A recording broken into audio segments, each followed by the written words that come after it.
Well, good morning and welcome to this week's Coffee Break for Cover Crops webinar. Today's speaker is Kirsten Workman, who works for the Champlain Valley Crops, Soils, and Pasture Program with the University of Vermont Extension. And before I turn the mic over to Kirsten, I just wanted to mention our webinar sponsors. They include the Northeast Extension Risk Management Education Center, the USDA Natural Resources Conservation Service, and Northeast SARE. Kirsten will be giving her presentation for about the next 20 or so minutes, and then we will take your questions. And with that, I'm just going to turn it right over to Kirsten. Thank you, Deb. So I'm glad to be here and excited to talk about cover crops in May instead of September and plan ahead a little bit.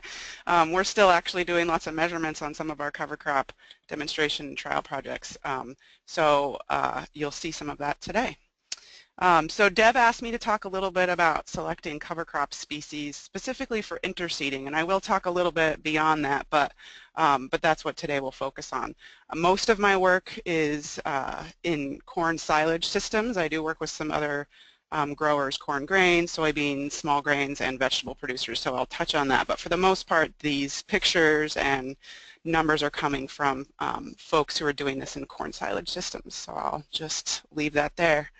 And Deb mentioned that I'm part of a team here in Middlebury, and none of this stuff would happen without the whole team, so I just wanted to say thank you to my colleagues. And of course also our funders. So the information that I'm presenting today has been funded by several grants over several years, including the NRCS Conservation Innovation Grants, USDA's NIFA program, and of course Northeast SARE. And a special thanks to all the farmers that we work with. We don't have a research facility out of the Middlebury office, and so we do all of our trials and demonstrations on working farms in Chittenden, Addison, and Rutland counties here in the Lake Champlain Basin of Vermont. So that's just one listing of farmers that we've been working with on these cover crop projects, but the list, of course, is much longer for all of our projects. So, lots of different species. We only have a short time today to talk about it, but when I thought about this topic, I thought, you know, what are the questions that growers are going to be asking themselves when they start to select species, especially when it comes to interseeding, when things can be even just a touch more complicated. So the questions that I come up with are, why are you interseeding, or really, why are you cover cropping? What are you hoping to accomplish? How physically are you getting the seed there in the field? When are you doing that in both combination with the crop and the weather and the soil? Where are you doing that in terms of what's going to be winter hardy, what won't be, what's your soil type, what might you have more success for? And then what crop are you interseeding into? And then how and when will you be harvesting that cash crop?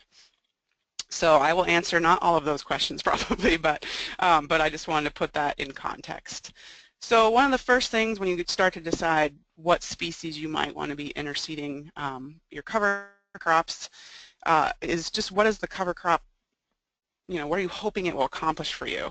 And the big ones that we hear folks coming up with is, you know, they want the cover crop to provide soil protection and erosion control, maybe bring some nitrogen to the system, especially in organic production systems. The farmers I work with want to see some pretty quick fall growth, and then, you know, whether or not you want long-lasting residue or quick decomposing residue. Do you want something to be winter hardy, not winter hardy? In the manured systems that I typically work in, nutrient retention is really important. We have a phosphorus issue here in Lake Champlain, and so we want to keep as much of that phosphorus in the field as possible, both from reducing erosion control, but also just keeping it there by having plants use it. And then weed suppression is something that is pretty popular as well, and I think cover crops play a really important role in. In Vermont, the question of why are you interseeding instead of not just planting it after you harvest your cash crop is because, of course, we have such a short growing season. And so many of our farmers are interested in interseeding so that they have some time to establish species they might not be able to if they waited until after they were harvesting, especially in corn. And that includes even winter rye, which people think of as being pretty easily established after we harvest, but we're trying to see if we can get a leg up even by interseeding that cover crop. So a big question, of course, is how will you be interseeding? And I'm not going to spend a lot of time on this because Jeff Sanders will be sharing all of his knowledge about that next week, and he's got lots of great practical information. But it does play a role when you start to decide what your cover crop species are going to be. So if you're broadcasting or putting it on with your last cultivation, like I have pictured here, are you using a drill, an interseeder where it's actually getting good seed to soil contact? We'll be using sort of high clearance equipment like a highboy, a helicopter, an airplane, or frost seeding. All of those will be important considerations when you decide what species to use. And another super important thing is when are you going to be doing it? So are you going to be planting it just after you plant your cash crop, or even sometimes with it? Will you be planting it after your crop is established but before it canopies, especially in things like corn and soybeans? Are you going to be trying to get in there after the crop has canopied, maybe during dry down or even just before harvest? And then, of course, just generally when in the season are you? So I'm going to talk for the next little bit about a project I've been working on in the last 2 years. It actually got its start as a small SARE grant, looking at just 2 different cover crop mixes planted during 2 different times, once interseeded and once drilled after. And then we took that information and built a larger program in Vermont with an NRCS Conservation Innovation Grant. So for the last 2 years, we've taken 10 3-way mixes and we've planted them actually 3 times during the season, both an early interseeding into corn, a later interseeding into corn, and then drilling them after harvest. All of our mixes have been a combination, you can see on the screen there, of a cereal grain or a grass, a legume, and a brassica. This year we did mix it up in mix 6 and mix 7 there, where we have started combining winter rye oats and then either a brassica or a legume. And so we've done this, like I said, over the last, over the last 2 years. We've had 12 different species that we've done in different combinations, and we've done this on 7 farms a year, 5 of those being in corn and 2 of those in soybeans. And we've learned a lot along the way. So I will back up one and just say that in that slide there you can see our seeding rates. So obviously things like annual ryegrass in a mixture are a lower seeding rate of about 15 pounds, where our cereal grains are up in the 50 pounds per acre, depending on what it's being seeded with. So I'm just going to show you some data from one farm and from this year's study. So what we're looking at right here is the percent cover by these different cover crop mixes that were planted on a heavy clay farm in corn. They were planted in mid-July, well actually the end of July, July 29th is the early broadcast you can see right here in the dark blue bars. Then we planted again, that was when corn was at the kind of V6, V7 stage. We planted again in August, the same 10 mixes, when the corn was just tasseling and putting on an ear, on August 19th of 2015. And then we drilled after the corn came off on September 24th. And I do want to point out, I put stars here where there's annual ryegrass, just because that is a little bit different system here in Vermont, and everything else included a cereal grain. And we'll talk a little bit about what impact that has. This year you're going to see pictures, actually all of our winter tender species lived, so we have some new numbers that we had in the past where we would typically think annual ryegrass would be winter killed here in Vermont, which is what usually happens. So we set this kind of minimum conservation target at 30% cover from a conservation standpoint, and you can see that in this particular farm, this field's been in no-till for the last couple years, so our residue is all well above 30%. But I also want to point out that these little orange dots are the seed costs per acre. So I like to show that when we're also looking at the results we get, just so you can see that you might get similar results from something that costs quite a bit less.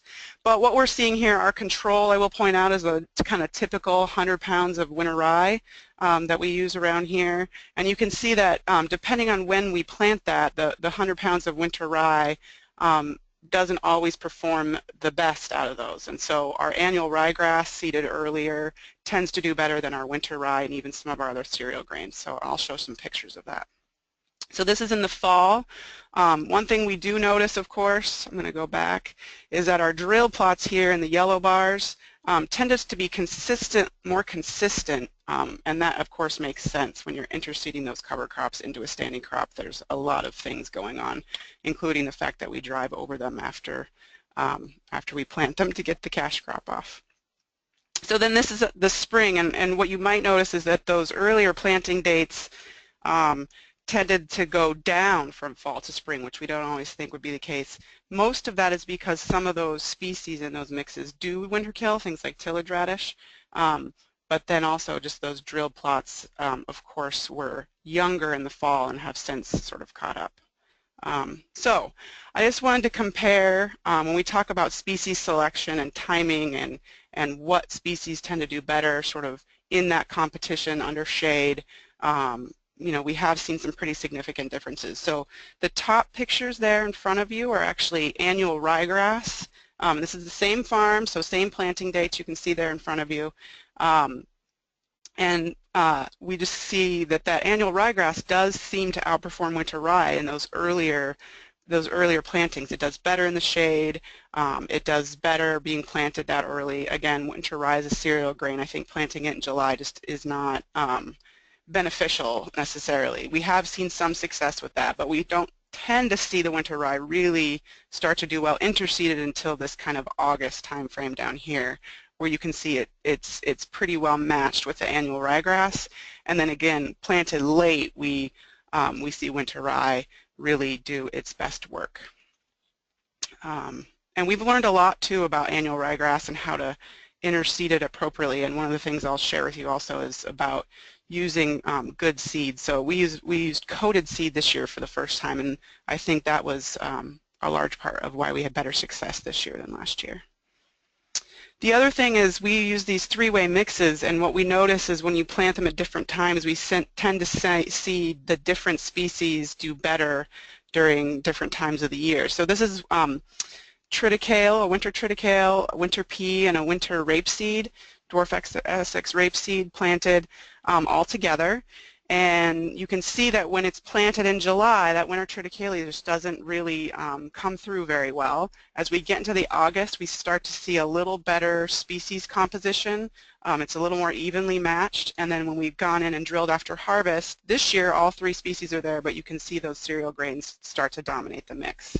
And then we see the same thing. This is a winter rye, crimson clover, and a winter rapeseed mix. And we see the same thing where those brassicas, actually small-seeded ones especially, tend to do better early, and they kind of take over and dominate, where as we get into August we see a better sort of mixture. And then drilled after harvest, again the grasses do better, but in this case we saw actually quite a bit of all three species, and they're all there. All these pictures, I should say, are taken this spring on April 22nd.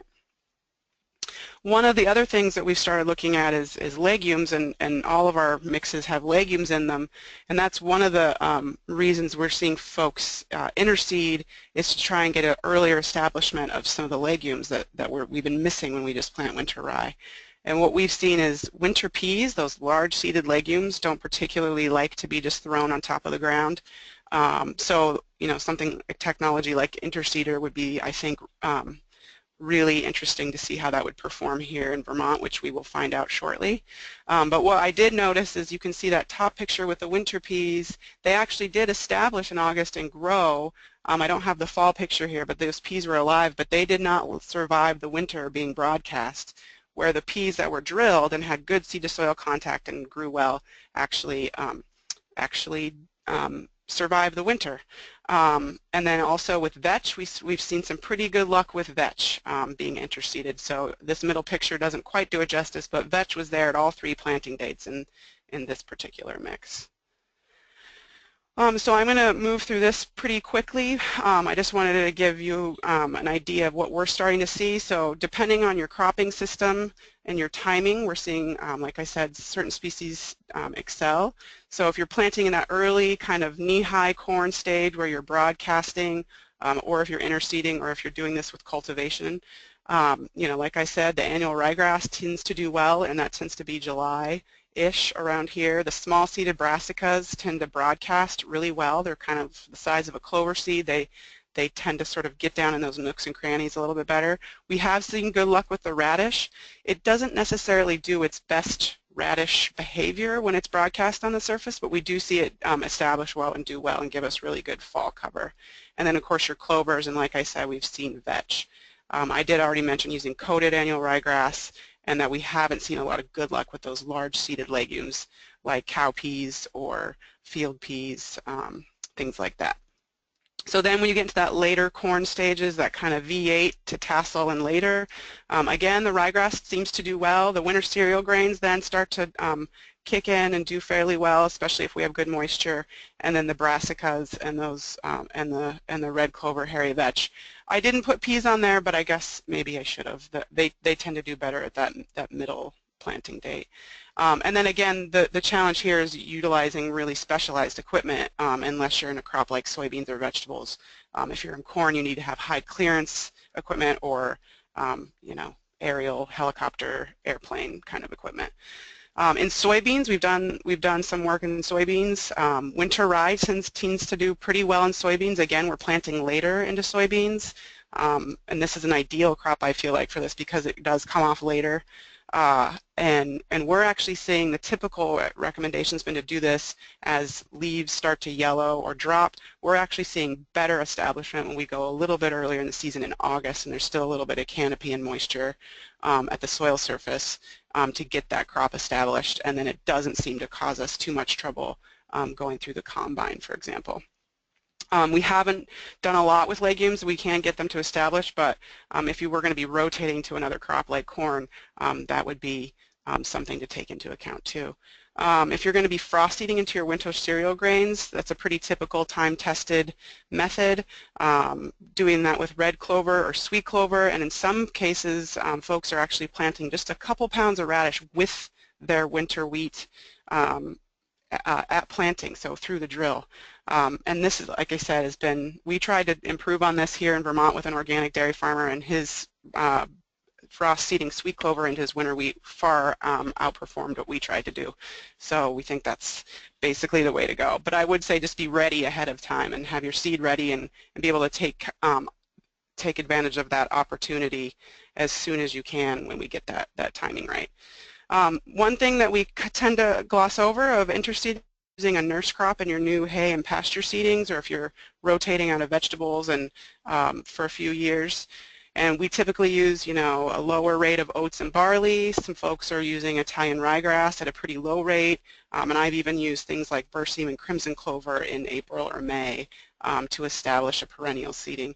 One thing we're seeing our no-till producers try this year and last year is actually establishing their cover crop first and then interseeding their perennial seeding into that cover crop, and we're starting to see pretty good luck with that. And then of course in vegetables, this practice works really well too. We see folks have pretty good luck with, we've even had folks use the helicopter flying rye on to things like squash and sweet corn. You of course wouldn't want to use some of the brassicas since they're already in your vegetable rotation, and you want to be sure to be careful when you're not to compete with your more sensitive crops like carrots or onions or something that wouldn't deal so well with the pressure. So just a few tips. I've already mentioned the coated annual ryegrass. If you're going to use ryegrass, it's sort of a clay coating. You'd have to check and see, depending on whether you're organic or not. It does take up quite a bit of the actual space in the bag, so you have to adjust your seeding rate accordingly, but I feel like it's worth the extra money if you really want to see that annual ryegrass get established. We talked about this the first week with Bill Curran, just really paying attention to your herbicide programs to make sure that you're not conflicting and seeding things that won't survive because of your herbicide program. We ran into that the first year of our CIG grant, and we really made sure to pay attention to that this year, and that paid off for us. And then of course this new technology of a drill that can go down between rows, I think for corn, for soybeans, for vegetables, this could be really, really impactful to interseeding and its success. get good seed to soil contact. And I know that Heather and Jeff are going to be doing some work on that this year. And so I'm excited to see how that goes. We have learned to keep our brassica seeding rates pretty low, especially in mixtures. So if you're doing things like forage turnip, rapeseed, even radish, keeping it just to a couple, 3 pounds per acre. Otherwise it can not only dominate the mix but outcompete itself. And then I feel like knowing what you're going to do with that cover crop before you plant it is super important. If you're going to be trying to roll and crimp, you want to know that going into it when you plant it. Or if you're going to be using herbicide or other things like that, tillage, you want to know that ahead of time so you can plant accordingly. And just a couple slides I thought I'd show. These are some interseeded peas and radish and rapeseed. Again, we see them sit on the surface and kind of get a little leggy under the canopy. They get driven on when the crop gets harvested. They do come back, but like I said, our peas here look like this in December, but many of them were dead over the winter, where our drilled plants just look, to me, you know, they've been planted, that radish is really doing its work, the tubers underground, and all of these plants, except for the oats, of course, and the radish were still alive come this spring, and I think that was primarily a function of drilling them. So that's not interseeding, but we are seeing that if you can get that crop off early and just get your cover crop planted really well, that can be equally as successful in some cases. And then I've just listed a few resources here. There's a million more, but I just wanted to make sure that we didn't miss that. Penn State's done a lot of great work, and they have a new guide that's come out. We have a web page here. Heather's group has a new web page dedicated just to their cover crop work, Heather Darby in the Northwest Crops and Soils program. Penn State, of course, and Cornell has a great kind of decision tool for species for vegetable growers. So I think that's all I have. Deb, we wanted to have some questions. Great. Thank you so much, Kirsten. Before we move over to Q&A, I'm going to just ask you to respond to 2 quick poll questions, and they'll just pop right up on your screen. For folks that have been participating in the other series, you'll know these will look familiar. So you just want to respond to one of those responses. Just click right on your screen to, did you learn anything new today? And we'll just go right through these quickly so that we can have enough time for Q&A. Okay, great, thank you. And then number 2, here we go. As a result of what you learned, will you make a change on your farm or how you advise farmers? You could just respond to one of those answers. That will be great. Thanks. Okay, wonderful. Alrighty, so we're going to move over to Q&A now, and for those who are not familiar with that system, basically how it works is you're going to type your question into the question box, which is on the control panel on the right-hand side of your screen. If you're on a mobile device, you'll just click on the question mark to open that box up. You'll type those questions in, and I will read them out loud to Kirsten. And we have a few in the queue right now. So here we go. To establish a hayfield, do you plant cover crop and forage seeds in the fall, or do you plant the cover crop in the fall and forages the following spring? Yes. So I'm not sure where you live, but yeah, you can establish a new seeding in the fall. Typically around here we do that in August, and you'd be planting a nurse crop with that that new hay seeding. So you might put a bushel of oats in with your whatever your grass legume hay mix would be, and that's primarily to outcompete weeds and to sort of take up space that those weeds would, but not outcompete your hay or your pasture seeding.